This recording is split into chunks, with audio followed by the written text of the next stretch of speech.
Tell us a bit about your personal health journey.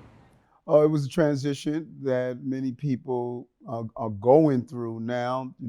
Late stages of diabetes, vision loss, nerve damage in my fingers and toes could have easily led to amputation and loss of sight. High blood pressure, high cholesterol, just the overall package of bad health. And decided to go to a diet that was rich in fruits and vegetables, a plant-based diet, and it reversed those conditions, allowed me to shed off unwanted pounds, and my energy level is back. Just really a great feeling. The fountain of youth is in our foods. Agreed. So you've made food and nutrition a priority, not only in your life, but in office, in the history of your elected career. Why? Because for far too often we have a downstream mindset instead of an upstream mindset. We need to prevent chronic diseases. And by doing that, it's giving our young people access to healthy food and showing them how to cook good tasting, healthy food. And so everything from plant-based Fridays to meatless Mondays to opting out of the plant-based food in hospitals. We want to really transform how government is feeding people so we don't feed the healthcare crisis. Tell us about food access and health disparities in our most marginalized communities. What do we know? Just so much. If you go to a community where you see high levels of asthma, high level of diabetes, chronic diseases, you also see high levels of fast, overprocessed, fried, sugar-added food. And so there's a correlation between these health problems we're having and the lack of access to healthy food. We must ensure access to that healthy food, but not only just sit on the shelf, showing people how to prepare that food that's culturally sensitive in a real way. One of my favorite quotes of yours has to deal with breakfast, lunch, and dinner. Tell me that quote. I just love hearing you say it, and tell us why that became your battle cry. Because what I learned when I was diagnosed with late stages of diabetes, I was of the understanding that the doctors told me it was hereditary. It was in my DNA because my mother was diabetic. And clearly, after doing a lifestyle change with food, I learned it was not in my DNA, but it was in my dinner. It was not my lineage, it was my lunch, and it was not where I was born, it was my breakfast. I love that quote. And that, I think, really forms your vision. So what do you see the role of public schools for your vision for children and nutrition? A combination of public schools, number one, should feed our children healthy food. That is so important. The food we're feeding them is not helping them overall. So we need to feed healthy food. Then we need to start planting healthy food choices and how to prepare and grow food. They will take that home and they will educate their parents. By doing so, that's the real win here, that what we teach our young people, particularly in communities where English is a second language, they will actually take it and encourage and teach their family members. You know, it's fascinating because not only is it about nutrition for you, it's also about the urban agriculture movement. You've embraced urban ag in a big way. Why? Because we don't really understand how bad food not only hurts our mother, but it hurts Mother Nature. Earlier this week, Mayor Khan from London was here, where we're going to start looking at the ways and measure the ways food contributes to our environmental crisis. Historically, that has been ignored. We have not put a lot of energy into it. A good community corporate partnership with American Express, they are sponsoring this. We're going to show that not only do we clean our environment, help our lifestyle, but it's economically sound. We can grow our own food right here in the city, take trucks off the road, deal with greenhouse gases, have a better food chain. You've beat me to my next question, which is what do you see as the future for urban agriculture as it relates to food security, economic development, workforce development, resource conservation, and sustainability? In life you can find win-wins. This is just the right package. We have an employment issue. Why not teach our children the urban ag, how to grow food, how to package, how to retail, how to sell it, how to supply it for the local bodegas. We have a healthcare crisis. Teaching our children how to eat healthy is going to push back on our healthcare crisis. We have an environmental issue. Growing our own food, doing it the right way is going to improve our environment. This is a triple win. WWW. And that is how we get it done. And in an idealized scenario, what is the legacy of Mayor Adams? Seeing food grown in classrooms with the towers that you are known for producing, seeing vertical farming, children growing food, serving in the cafeteria, rooftop gardens on hospitals. Instead of having our patients receive a prescription or a pill, they're going to receive something that's healthy to either stop chronic diseases or reverse chronic diseases. And finally, that our restaurants and other places that we go, our chefs really focus on good tasting, healthy food that's culturally sensitive. Great. Let's talk about the little guys who can't wait to meet you outside. How did you learn about Green Bronx Machine?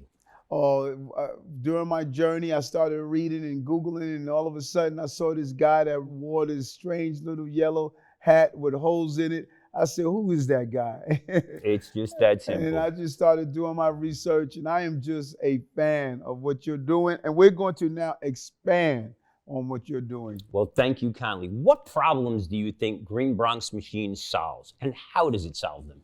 Well, number one, it makes healthy food, not only palatable to the palate of young people, but the mental palate. They now start thinking and seeing the power of healthy food. I'll never forget, we were at one school and we had a greenhouse, and a young person was eating the leafy vegetables from the greenhouse. And he said, this is the first time I had a salad in my life. He was in middle school. That's not surprising, which brings me to impact.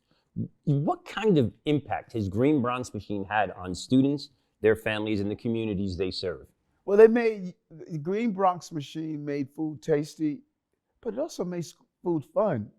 When I'm up at the school, those children are having so much fun. And they talk about the different vegetables and how they grew it. I mean, there's just so much energy, and they are alive. They're excited to tell you about what they're growing. We've got a strawberry princess, a rainbow chard queen, and a seed spreader outside that are really phenomenal. How do you feel being there? I mean, this is a school in the poorest congressional district in America, in the middle of public housing. How do you feel when you came 4 stories up to that classroom? Well, I think it's an honor because oftentimes we believe our children that are in economically challenging communities don't want better lifestyles, and their parents don't want the best for them. When you give them an option like the Green Bronx Machine, they're not only going to think differently about the food they eat, they're going to think differently about themselves. They're going to say, we deserve better, and we're going to fight to get better. There's one girl outside who says our classroom is the happiest place in the Bronx for her. So it makes my day. And I was going to ask, how would your life? You're a product of New York City public schools. I mean, you are the dream. And how would your life have been different if Green Bronx Machine was in your elementary school? Oh, what a major difference we would have had. I would have started out my life having a better appreciation for good food, healthy food, and food that would build instead of tearing down my body. But the beauty is, it's never too late. We're proof in the pudding. It's never too late. I like to say the spinach is baked into the ice cream here. So you've seen Green Bronx Machine evolve over the past few years.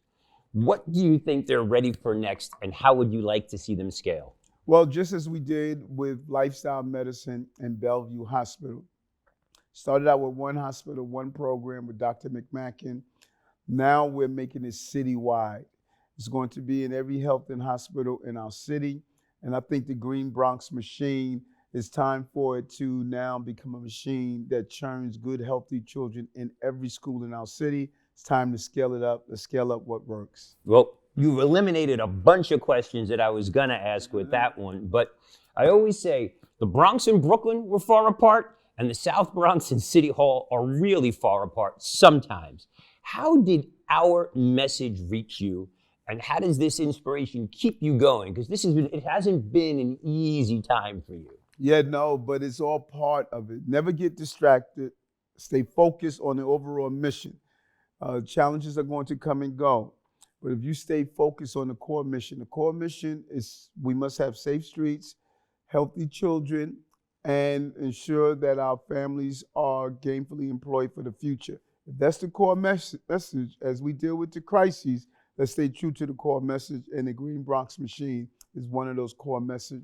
Well, I always say great sailors are made not on calm seas.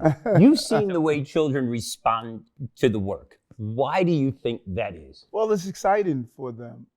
It's an opportunity. How amazing it is to plant a seed, watch it grow, and then you're able to harvest and eat what you have grown. That is an unbelievable feeling. I still marvel at those seeds in my hand, so I totally get it. So you've seen Green Bronx Machine have an impact on the industry and actually been embraced nationally and internationally.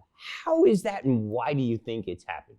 Is there a Bronx in every city? Without a doubt. You could almost overlay the same problems if you close your eyes and you hear about high obesity, hear about access to bad food, and lack of access to good food. When you hear about the same description in the Bronx, you can find a Bronx in every part of the city. You can find a country, you can find a Brownsville in every part of the country, South Jamaica, Queens. It's the same no matter where you go. Just as you see the duplication in other parts of the city, you see the duplication in other parts of the country. You've hit it on the head. So, tell us about the cheese hat. What does it come to symbolize to you? Oh, how the cheese with holes in it is gone. You know that? I always say it takes a tough man to wear a soft cheese hat, but okay. 5 words that describe Green Bronx Machine? Healthy, nourishing, supportive, energetic, and caring. 5 words that describe Stephen Ritz? High level of energy, must be crazy to do this stuff. Love seeing people benefit from what you personally benefit from, committed and dedicated. Thank you for that. So today we're celebrating some children. Tell us about them and this whole notion of a youth food ambassador program. Right, because they are ambassadors. Sometimes we don't understand the full scope of what an ambassador is. An ambassador comes in and represents a particular place or a thought. And having young people come in and represent a particular thought, as in healthy food, is something that we really underplayed for far too long. It's a smart thing to do. They know what they want for the future. We should give them an opportunity to carry it out. I always say it's easier for kids to talk to kids than it is for me to tell them what to do. That's right. So what's one thing you would like people to know about Stephen Ritz and Green Bronx Machine? That is a winning model that we have to have not only locally here in the city, but nationally in our country. Well, thank you for that. And you're Mayor Adams. Wave the magic mayoral wand. What happens next in an idealized scenario? Transform our schools, every place that we feed people in the city, our jails, our schools, our hospitals, ACS. If we feed you, we're not going to feed your healthcare crisis. Well, I always say food is the most important school supply in the world. And with that, I just want to say thank you, continued brother. Success. Thank you. I'm a fan, you know that. Mutual. Let's bring on the kids and make this happen. And may the next interview be at the White House.